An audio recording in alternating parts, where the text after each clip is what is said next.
Hello दोस्तों, आप सभी का स्वागत है हमारे यूट्यूब चैनल पर। तो दोस्तों, आज हम लोग कक्षा 7 का महान व्यक्तित्व पढ़ेंगे। आज हम लोग पाठ 5 पढ़ेंगे। हमारे पाठ का नाम है श्री कृष्ण। तो दोस्तों, जैसा कि आप लोग जानते हैं श्री कृष्ण कौन थे, आज उन्हीं से प्रश्न उत्तर देखेंगे। तो चलिए प्रश्न उत्तर देखते हैं। पहला प्रश्न है, श्री कृष्ण के समय भारत की क्या स्थिति थी? तो इसका उत्तर हो जाएगा, श्री कृष्ण के समय भारत भूमि की समृद्ध और संपन्नता अपने चरम सीमा पर थी। देश में वैभव संपन्न तथा शक्तिशाली अनेक राज्य थे। चलिए प्रश्न दूसरा देखते हैं।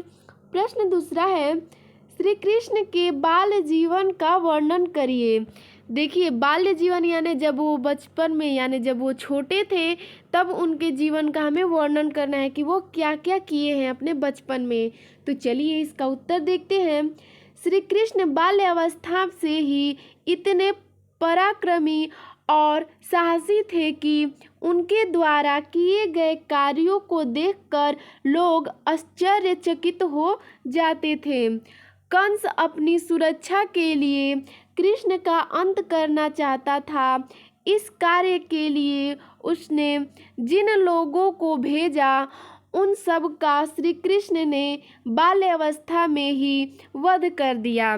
यह कहना चाहता है कि जब श्री कृष्ण बाल्यावस्था यानी छोटे थे तो वो बड़ा ही प्रकर्मी और साहसी हिम्मत वाले थे।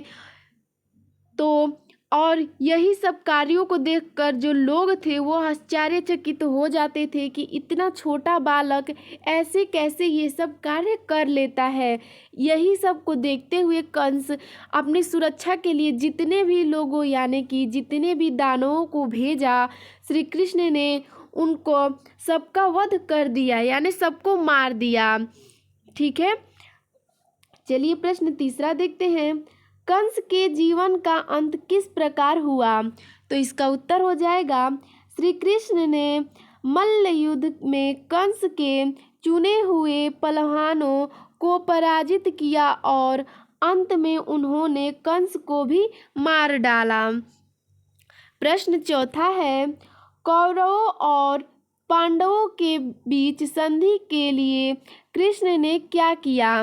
तो इसका उत्तर हो जाएगा, कौरवों और पांडवों के बीच संधि के लिए श्री कृष्ण पांडवों की ओर से संधि का प्रस्ताव लेकर कौरवों के पास गए। प्रश्न पांचवा है हम लोगों का, युद्ध क्षेत्र में श्री कृष्ण द्वारा अर्जुन को दिए गए उपदेश का संक्षेप में वर्णन कीजिए।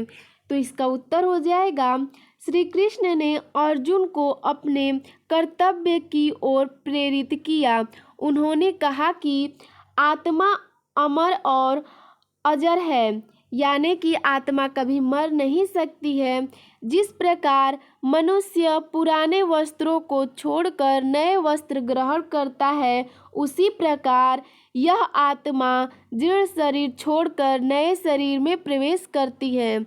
यहाँ उन्होंने बहुत अच्छी बातें बताई हैं कि जिस प्रकार मनुष्य एक पुराने वस्त्र को छोड़ देता है और नए वस्त्र पहन लेता है यानी ग्रहण कर लेता है, ठीक उसी प्रकार आत्मा भी पुराने शरीर को छोड़कर नए शरीर में प्रवेश कर लेती है। इस आत्मा को न शस्त्र काट सकता है, न आग जला सकती है, न पानी गला सकता है और न वायु सुखा सकता है।